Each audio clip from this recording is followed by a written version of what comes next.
Hey, this is Derek Triplett. Let's talk about, are you ready for a relationship? One of the things you need to think about, are you ready to be a plus one? You know the plus one, somebody gets invited to something and they're able to bring somebody along, that's their plus one. I'm talking about a different plus one. Do you add value to the person that you're connecting with?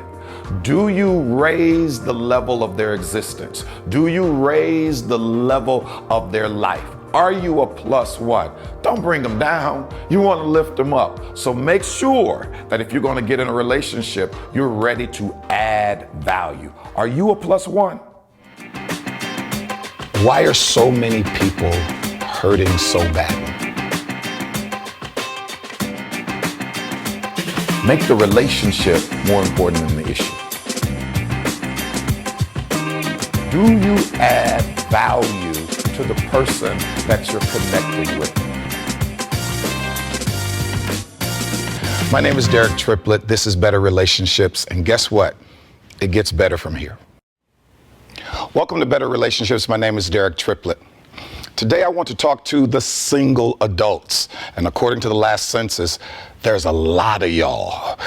There are over 110 million people who are 18 and above who are single. That's over 45% of the U.S. population. I want to talk to you all. I've got a question. For those of you who want to ultimately be in a relationship that's serious, that could lead to marriage, how do you know when you're ready? How do you know when you are relationship ready? How do you know when you're worth a risk taking? Everybody takes a risk when they get into a relationship. And you, single adult, are you worth it?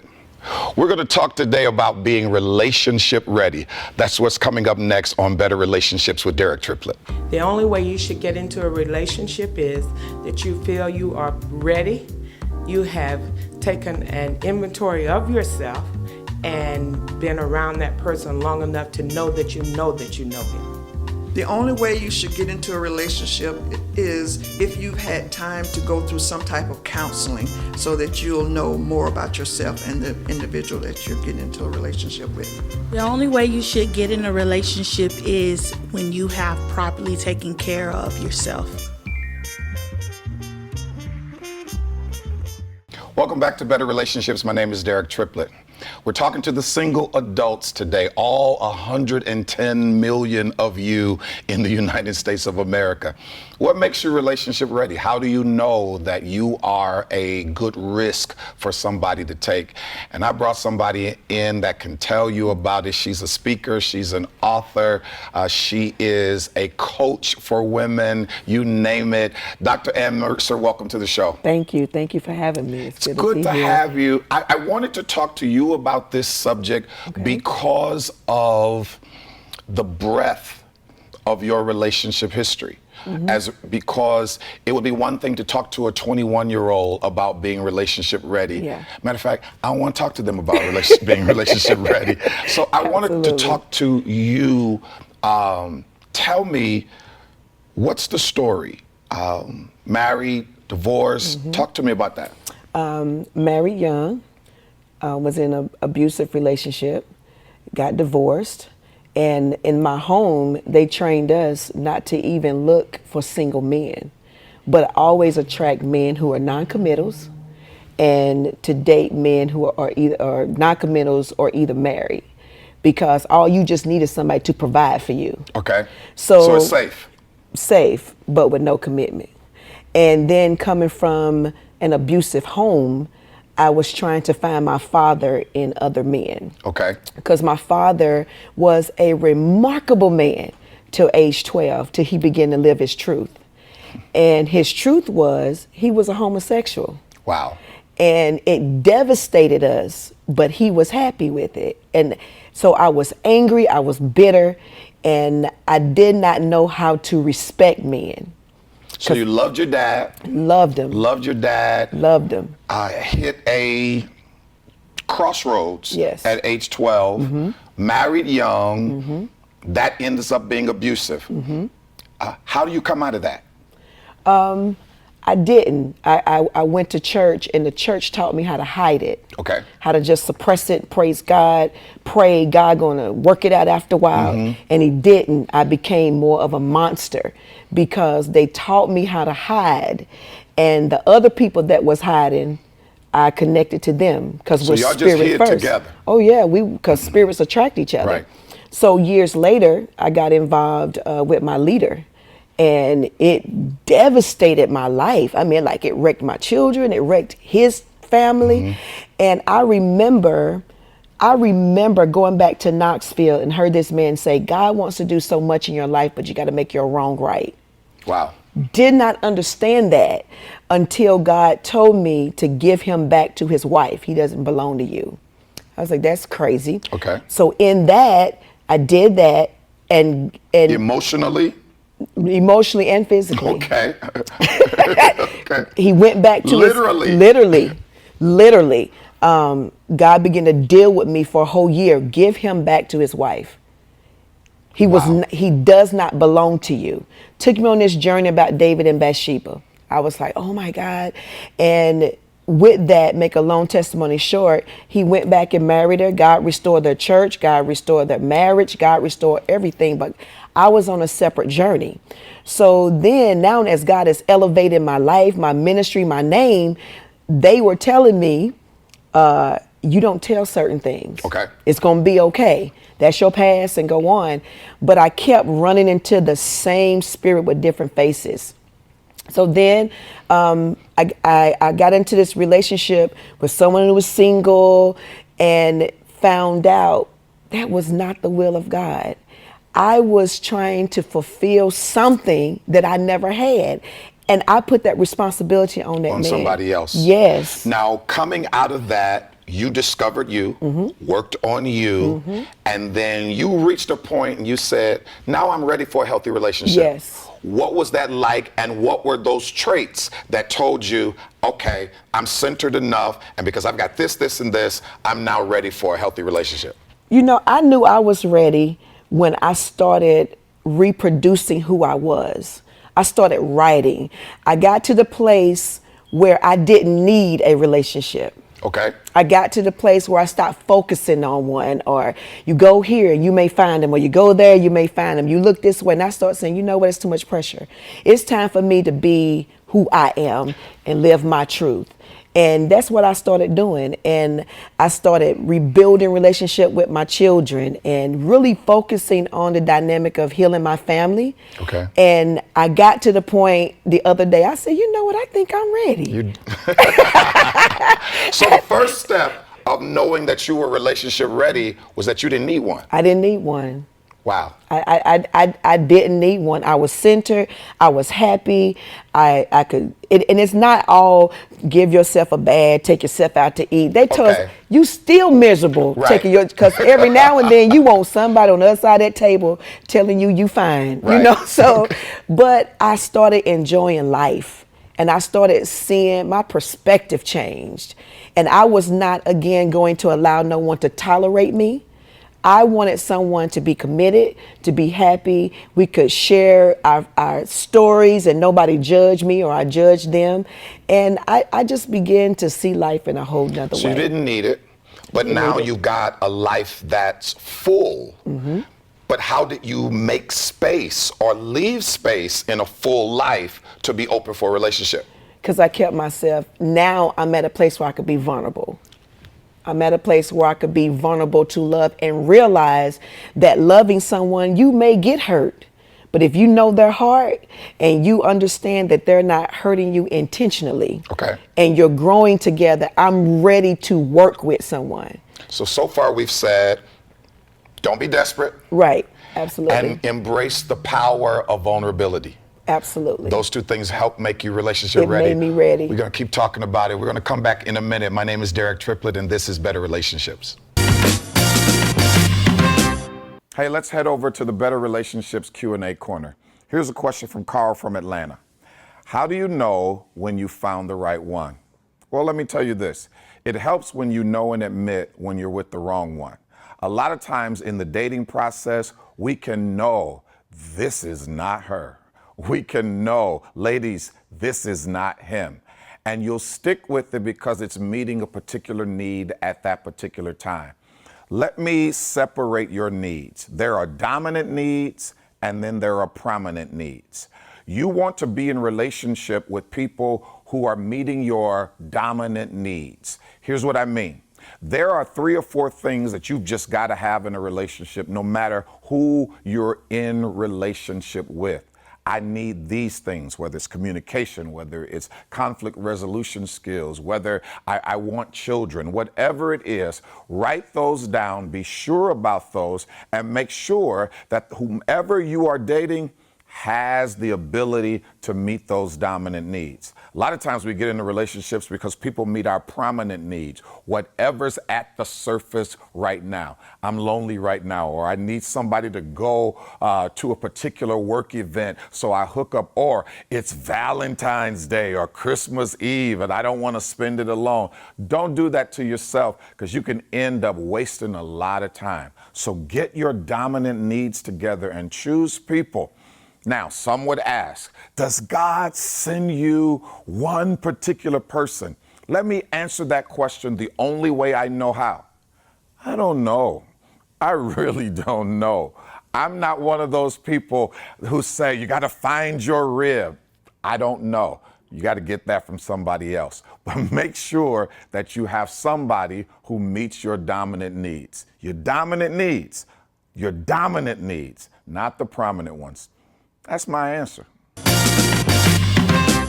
Let me ask you a question. Who are you in your relationships? What are your beliefs? What are your behavioral patterns?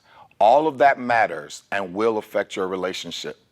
We like to talk about what the other person is, but you are a certain person within the confines of a relationship, and that's going to affect your relationships. So let's ask these questions. 1, who taught you your beliefs as it relates to gender roles? What you believe a woman should do and be?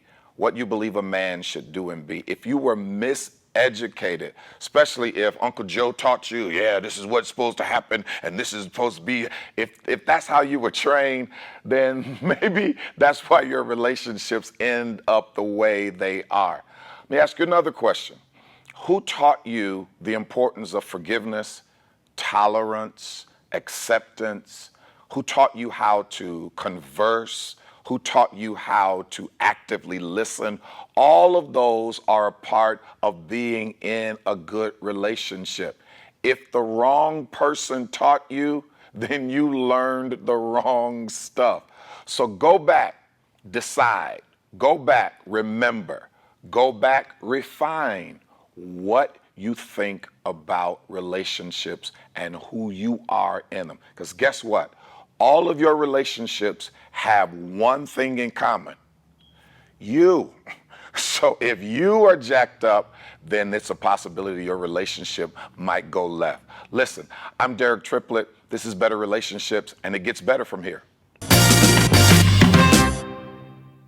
Welcome back to Better Relationships. My name is Derek Triplett. We're talking to Dr. Ann Mercer on today. And I'll be honest, I just really want to sit here. I'm the host of the show, but I just really want to sit here and let you talk. But we're talking about being relationship ready. And before the break, we talked about the power of being vulnerable, that you know you're ready to be in a relationship when you open yourself for the possibility of being hurt. A lot of people don't want to do that. Right. And then the next thing is I had to go deeper in forgiveness. Wow. I had to realize, I had a conversation with my father, and I let him know, regardless of what you are, you're still my dad. And it doesn't change who you are or what you are or who you love. And my father got sick, and he asked me to come because he was on his dying bed. And I wasn't going to go, but then I went. And when I walked in the room, he said, I've always followed you. Not even been in your life, I've always followed you. He said, and let me say this to you. I never stopped loving you. And the word that I spoke over you when you was 9 years old, I'm seeing God do it right now. Because he would say, God's going to make your name great. I don't know how, but God's going to make your name great. And I had to really embrace that if he was in my life, I wouldn't have turned out the way I am. Okay. So I thanked him for loving me enough to walk away. Could it be, and this is a whole nother subject, and I shouldn't throw this out here, but I Okay. will. But could it be that sometimes, especially when it comes to family, we reject a family member for something that we perceive doesn't agree with us, and then we miss their deposit in our lives? Right. That if I could Right. learn to tolerate and respect, I could still have that deposit. Absolutely. And I realized that I judged him a lot versus understanding, like he was in the entertainment business. Okay. So there's a lot of things I could have learned from him, but because his lifestyle wasn't normal in our family dynamic, we rejected him. And so even now, I have a little sister that she's a national track artist. I'm a worldwide track artist. I'm a track star, excuse me. And he loves her. He pulls into her. And I had to tell her, I'm so glad that you're receiving what I missed. Wow. So you can look and say, sitting here now after this journey, I'm relationship ready. I'm ready. Okay. I'm I ready. love it. I love it. ready. I wish we could talk some more. We're short on time. Oh, We no got to problem. bring you back. Of course. We got to bring you back. Of course. Listen, are you relationship ready? Are you worth the risk? You got to ask yourself that question. Listen, I'm Derek Triplett. This is Better Relationships. It gets better from here. Here's a question from Tanisha from Illinois. Do you have relationship role models? Actually, I do. There was a couple in Chicago, and I watched their relationship over the years. They were so in love all the time. It was actually a pastor and his wife, and I watched them, not the fake stuff in front of the people. I watched them outside of church. They loved each other so much. And I looked at them and said, I want that. They were my marriage heroes. They were my relationship role models. As it relates to parenting, I'm actually my own role model with that. One of the best things I do is I'm a great parent. And so I love the fact that I've been blessed to be somebody else's role model when it comes to parenting. I've had people come to me and say, I want to father my children just like you have raised yours. And so that's a great thing. Now, I also have some relationship role models when it comes to my friends. My best friends are so much better at friendship than me. They are tremendous. I'm trying to grow up and be the kind of friend that they are. They've been there for me every step of the way, and I look at them and I thank God for them, but I also try to emulate who they are because they're just great friends. It's good, and this is a great question, because it's good to have an image, not that you want to necessarily imitate, but an image that you want to learn from and that you can pursue that particular standard. Great question. Keep them coming. I'm going to be honest. I could have kept talking to Dr. Mercer. What a powerful, powerful story. Are you relationship ready? How do you know? Listen, I want to give you a few things that you need to think about. Number one, don't be desperate. If you are desperate, then you're not ready for a relationship. If somebody else needs to make you happy, you're not ready for a relationship. This is what I teach people. Find someone who is already happy and then make them happier. It's really that simple. Here's the other thing. You're gonna need to be vulnerable. There's power in vulnerability. I know we like to protect ourselves. Nobody wants to be hurt, especially if you've been hurt before. But guess what? If you're gonna be in a real relationship, that risk is there. Make sure that it's a calculated risk. For those of you who are believers in God, make sure it's a prayerful risk. But no, you've got to take a risk. And then finally, decide, I want to give. Don't just get into a relationship for what you want to receive. Get into a relationship for what you have the capacity and the desire to give. If two people are giving, it's going to be a wonderful, wonderful thing. Listen, my name is Derek Triplett. This is Better Relationships. It gets better from here. My work is not possible without the support of a tremendous family. We are not a perfect family. We have our scars and our stains. But being a triplet is a great honor to me, and I take pride in it. I want to thank my wife, my children, my parents, and my brother and sisters for their support and their encouragement. I also have some close friends who really want to see me win. I want to thank them for helping to keep me going. Without them, I couldn't be here for you.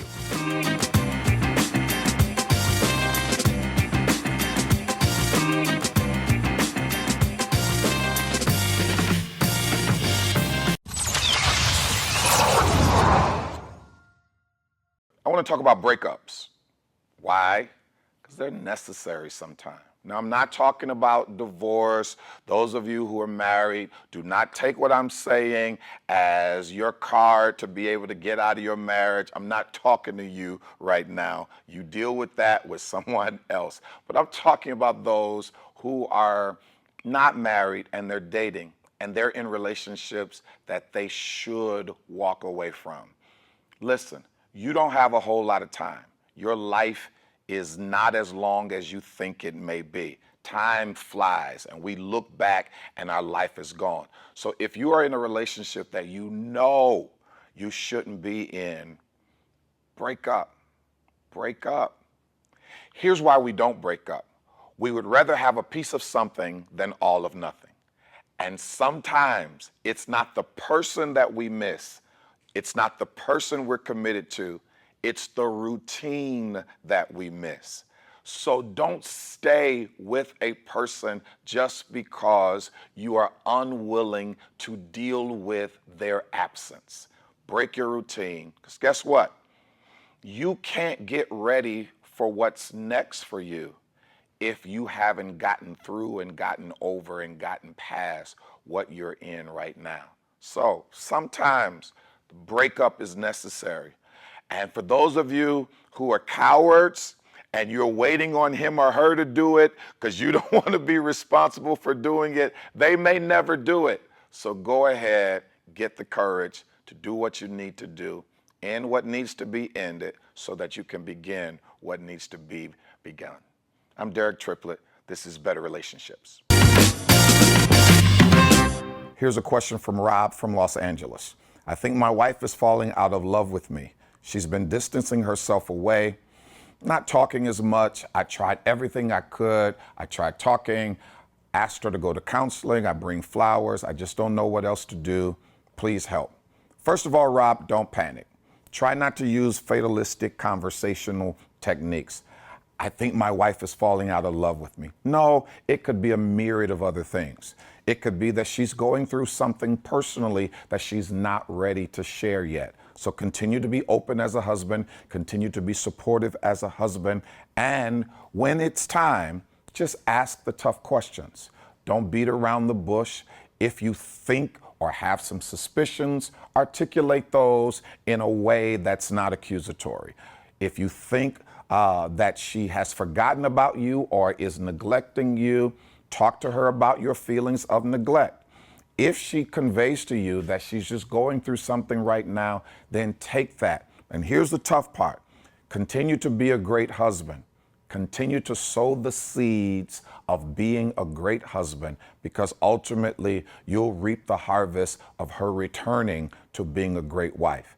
Counseling is so important. Continue to ask her to go to counseling so that you all can get what you need to move forward. But don't panic. Don't use fatalistic conversation. Don't use accusatory language. Just be there, support, ask good questions, engage in active listening, and I think things will get better. They can, really.